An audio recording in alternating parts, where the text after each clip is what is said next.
Each day I read a lot of books. Some are in Chinese, some are in English, but I rarely talk to people. Um, so that's a problem. So I have to speak out. That's why I read. I make this video. So today I'm reading in English because if I don't speak English for a long time, then I cannot say very well. So, so from now on, each day I will read the books that I want to read. Some of them are in Chinese, some of them are in English. But today, this one is in English. The the title is The Mystery of the Consciousness. It's something that I'm quite interested in these days. It is a dialogue between a neuroscientist and a philosopher. This conversation features two eminent modern thinkers who have never appeared together. Antonio Damasio. Damasio is a university professor.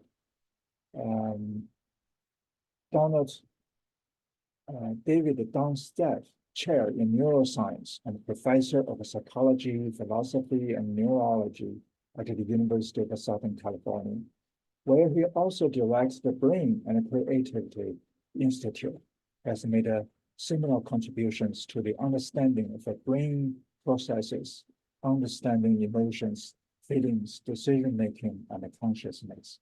He has authored 4 books, most recently, Strange Order of Things, Life, Feeling, and the Making of Cultures. And he has astounding 100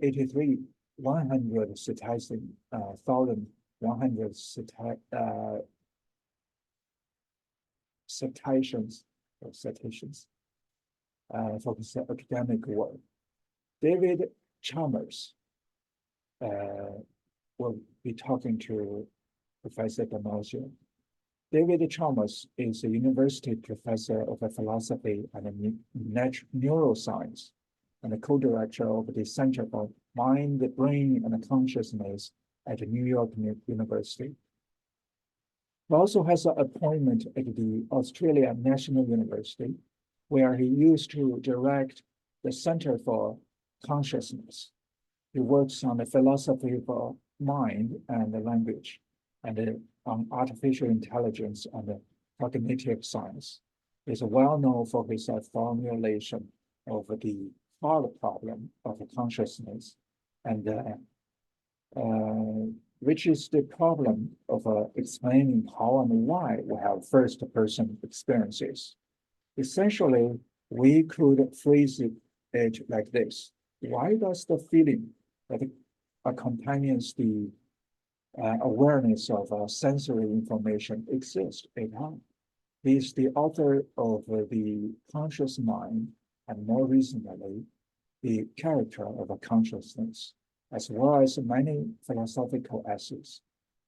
I have to add that he's also the lead singer of the band Zombie Blues.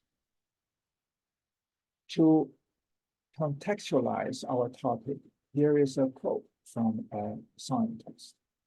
Quote, "The passage from the physics of the brain to the corresponding facts of consciousness is unthinkable. Granted that a definite thought and a definite molecule action in the brain occurs simultaneously, we do not possess the intellectual organ, nor apparently any rudimentary organ, which would enable us to pass by a process of reasoning from the one phenomenon to the other. They appear together, but we do not know why. Were our minds and senses so expanded, strengthened, and illuminated as to enable us to see and feel the very molecules of the brain? Were we capable of following all their motions, all their routines, all their electric discharges, If such there be, and were we intimately acquainted with the corresponding states of thought and feelings, we should be as far as ever from the solution of the problem. Here are these physical processes connected with the facts of consciousness. The chaosm between the two classes of a phenomenon would still remain intellectually impossible. Impossible. Impossible. Which is impossible, not impossible. Impossible. Let the consciousness of Allah, for example, be associated with a right-handed spiral motion of the molecules of the brain, and the consciousness of hate with a left-handed spiral motion. We should then know when we love that the motion is in one direction, and when we hate that the motion is in the other. But the why would remain as unanswerable as before. Okay, that's the quote. So let's begin the dialogue. But before that, still, this text was written. Actually, the quote I just read was written in 1868 by Victorian physicist John Tyndall when he addressed a physical section of the British Association of the Advancement of Science. I find it quite brilliant and remarkable succinct, although no doubt a lot has happened since. We are about to find out what, and I cannot wait. What is consciousness? How can philosophy and neuroscience work together to help elucidate one of the most fascinating and mysterious questions we can ask? Oh, is consciousness so elusive that it remains outside human understanding? Okay, let's start. First, we start with Professor Damasio. I would like to make a few comments at the beginning to introduce the problem, and I thought that it would be good to do so around the issue of nomenclature. That is because so very often people have conversations about consciousness, and at a certain point, one realizes that they are talking past each other, and that is because the word can mean so many things. Let me start with a few notes about what consciousness is not. When you think about the word, all those of you who have a background in romance languages will immediately remember that the word used to mean consciousness is actually the same with the same exact spelling as the English word for conscience. And the one thing that a consciousness is not is a synonym of a conscience. Conscience is, of course, quite relative. You cannot have a conscience in the proper sense if you are not conscious. That would be an absurdity. But the fact remains that when Shakespeare has Hamlet say, quote, "Thus conscience makes cowards of us all," end quote. It's not referring to consciousness. It's referring to the fact that Hamlet's contemplation of killing his uncle is not a good thing. It is something morally reproachable. And the moral reproach turns him into a coward. He will not be able to carry out that act. Those of you who know Portuguese, for example, know that in Portuguese, when you mean consciousness, you use consciência, which is exactly the same word that you use if you are referring to conscience in the moral sense. A great big confusion exactly The same thing happens in French with conscience, and in Italian with conscienza.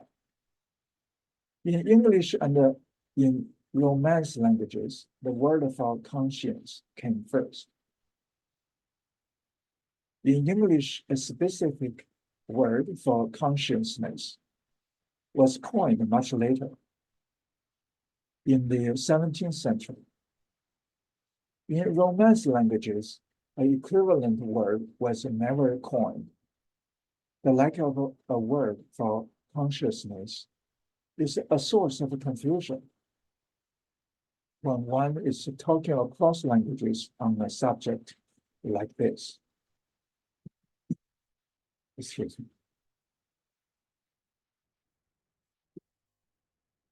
Another thing that consciousness is not is general awareness. For example, awareness of ideas.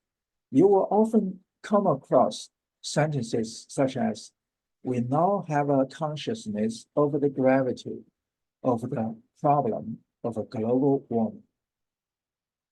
Of course, to be aware of a problem requires that you are conscious, that you have acquired the appropriate knowledge and the reason over that knowledge.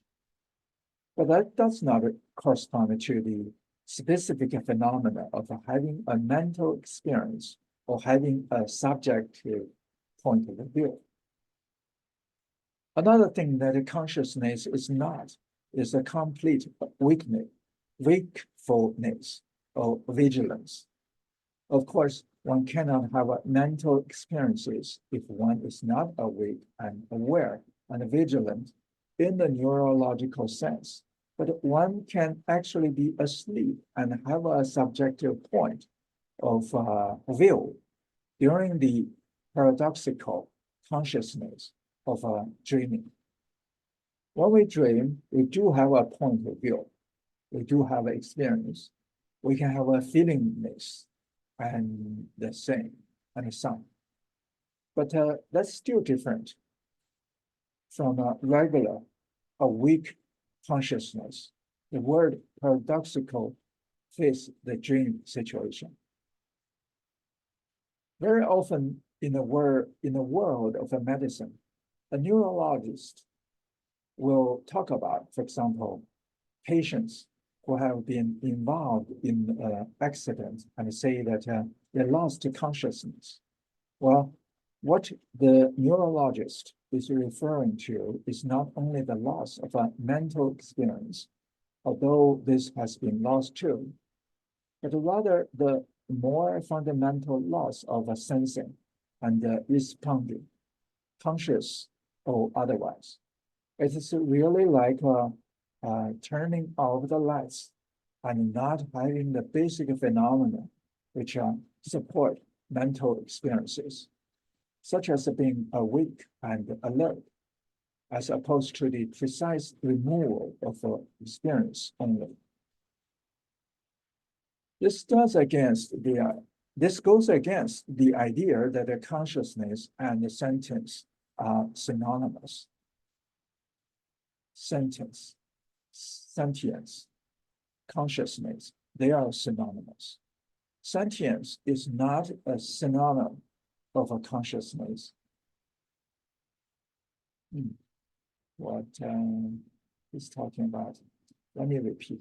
This goes against the idea, okay, that consciousness and the sentience are synonymous. Okay, consciousness and the sentience are not synonymous. Sentience is not a synonym of a consciousness.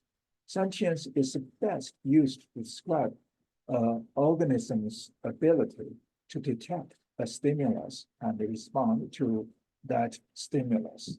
Now, why is this distinction so important? For the following reason. Unicellular organisms, as simple as a bacteria, which do not have a nucleus, let alone a nervous system, and a mind, in the sense that we do, are certainly sentient.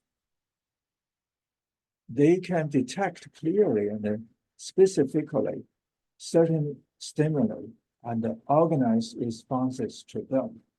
So we need to distinguish sentience from consciousness. When we talk about having a mental experience or consciousness, it is a precondition that we are awake and sentient. We can see wakefulness and sentience as stepping stones to consciousness.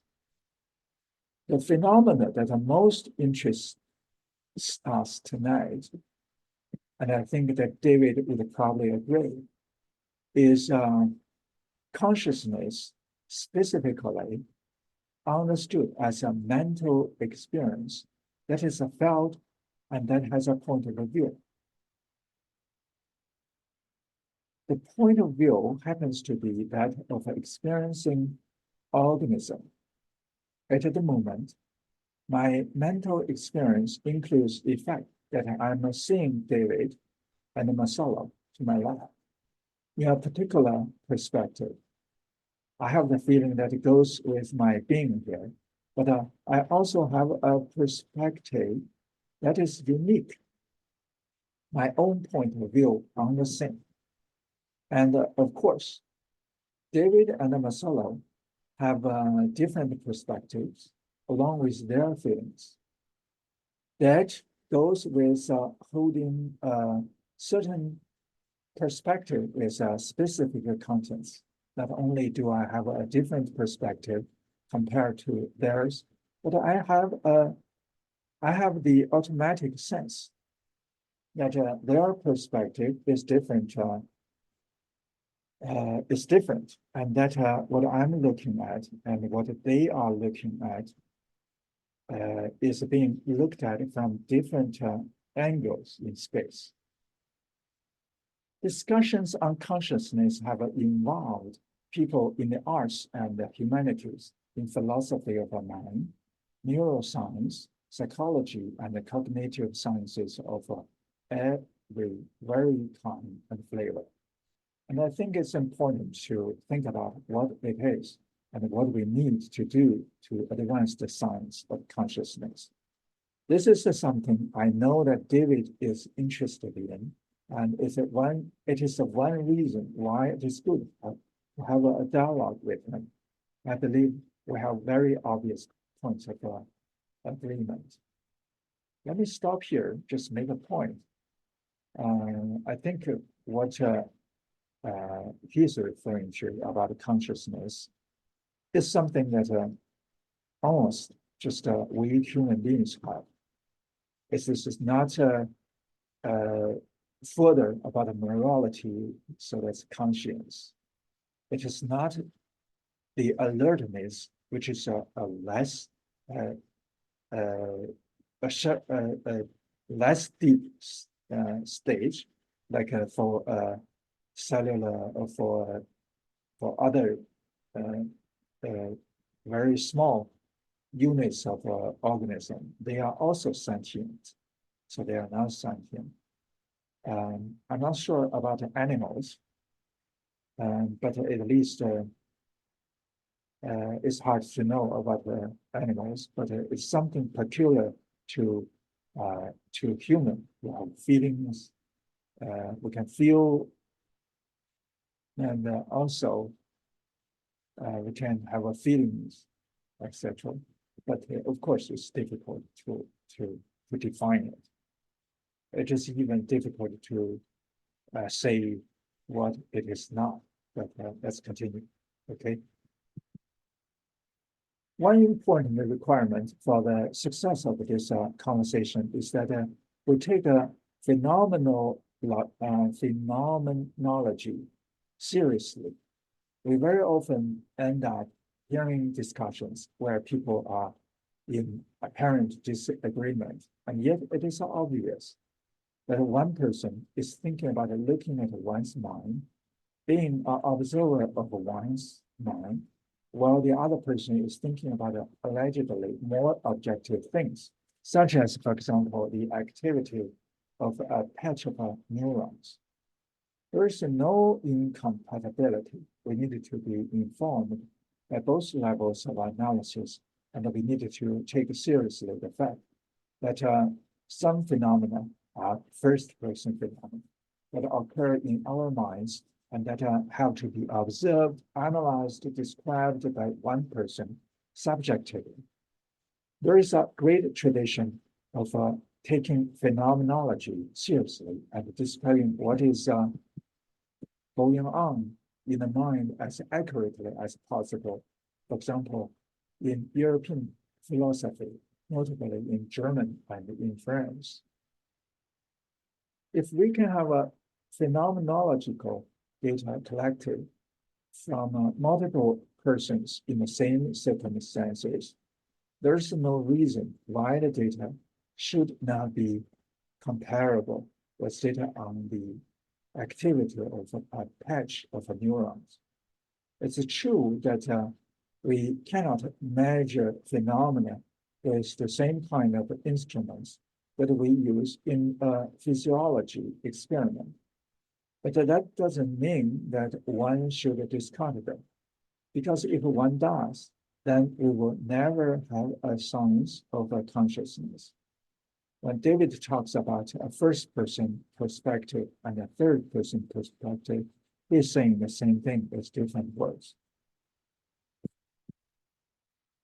We also need to take biology seriously, contrary to what we heard in the very nice speech of the gentleman physicist from the last century that Masolo read at the beginning.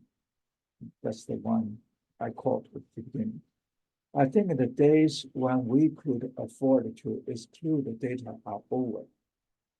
I think the days when we could afford to exclude the data are over.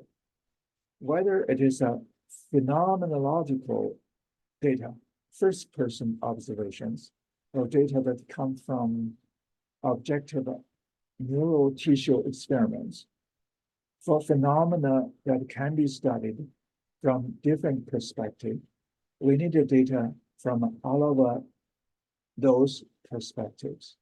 It doesn't make any sense to exclude data because we are talking about something very complex that is not about neurons only, about the brain systems only, about the bodies and the life only.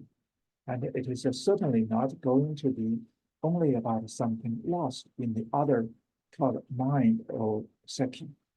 It may be that in time we will conclude that this integrated position is wrong.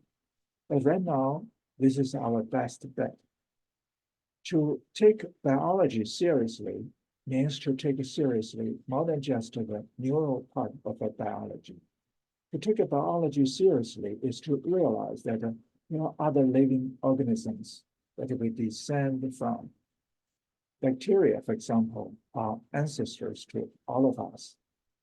The history of life began with unicellular organisms that did not have the nervous system and yet had absolutely remarkable properties in terms of the management of their life and complexity in the relations they hold to other organisms. We need to place the issues of the mind and the consciousness in the perspective of this long trajectory that is at least 3.9 billion years old, billions of years.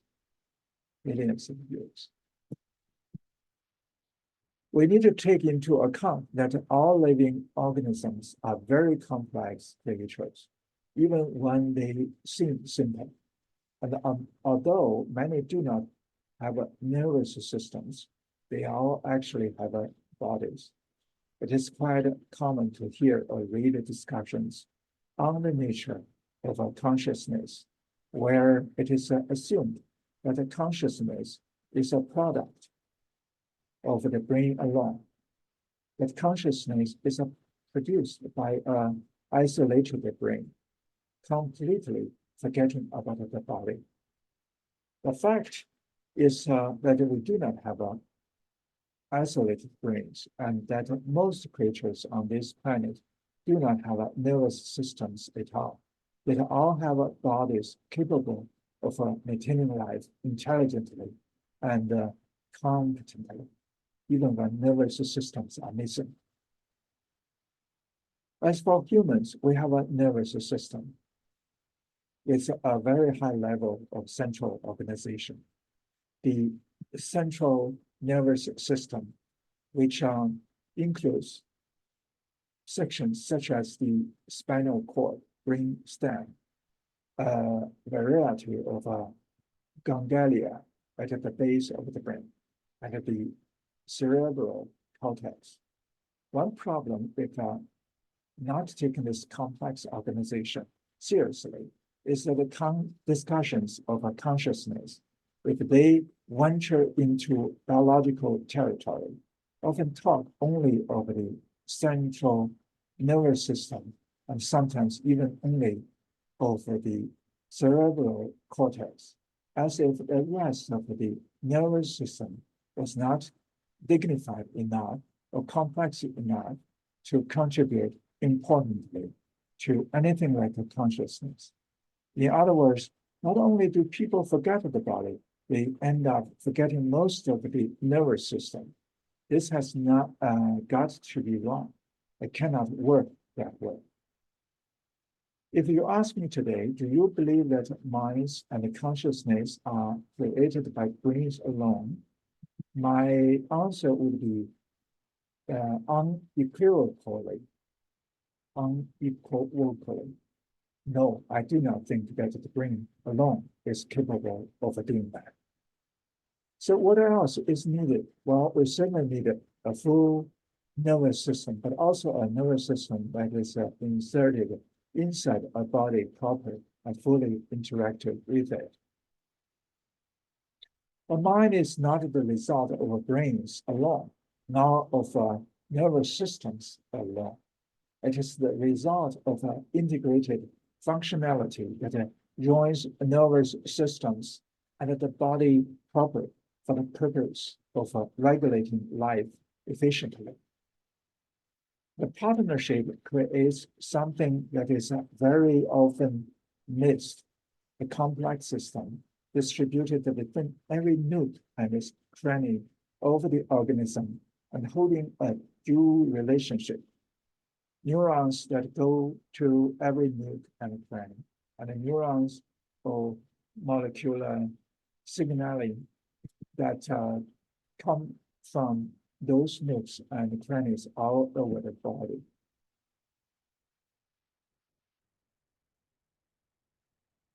This very complex arrangements allows for a huge amount of interaction. The interaction began when the history of nervous systems began. In the Precambrian period, when there appeared simple nerve nets rather than full nervous system that along brains.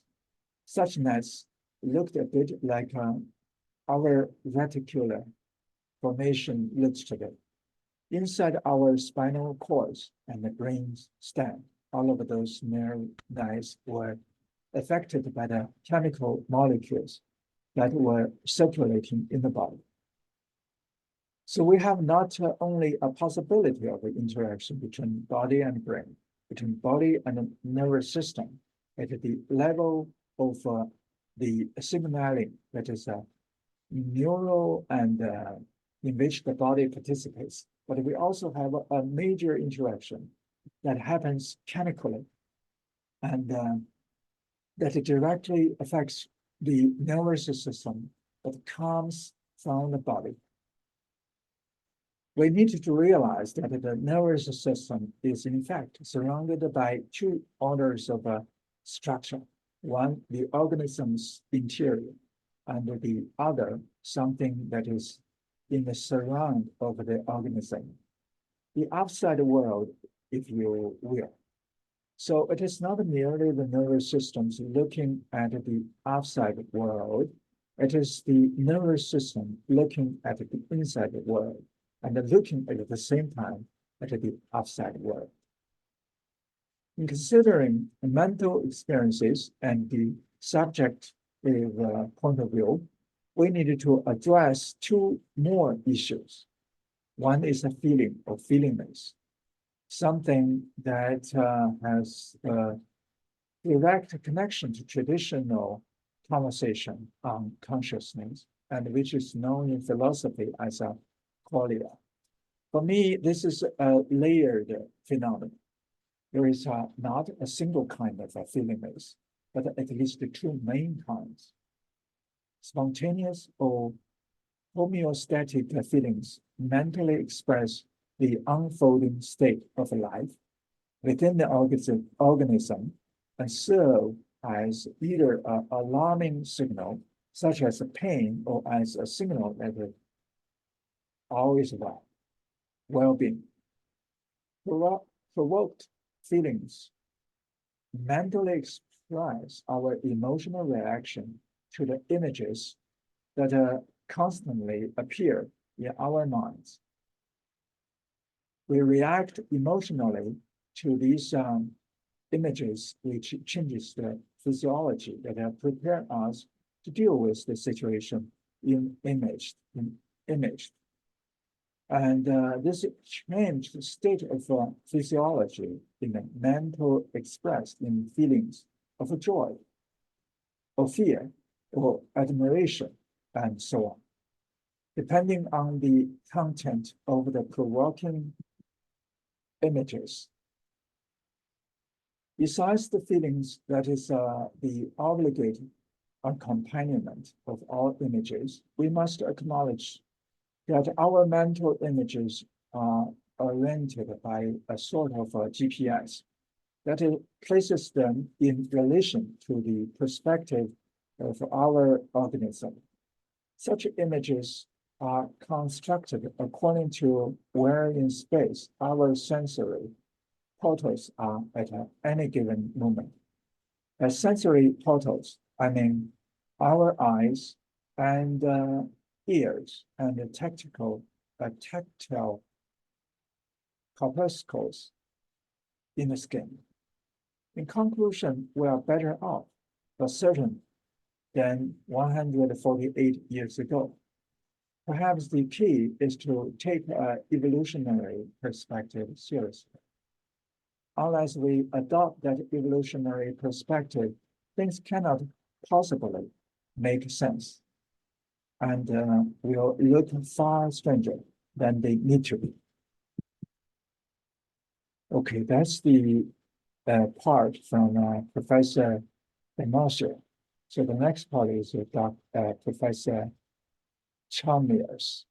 But I think I should stop here, and we'll read the next part in a separate episode. Otherwise, it's just too long. Okay, thank you very much. If you like, please say good and forward subscribe to my channel. If you are a Chinese reader, you should subscribe to my WeChat channel 思想的眼睛。Okay, bye bye.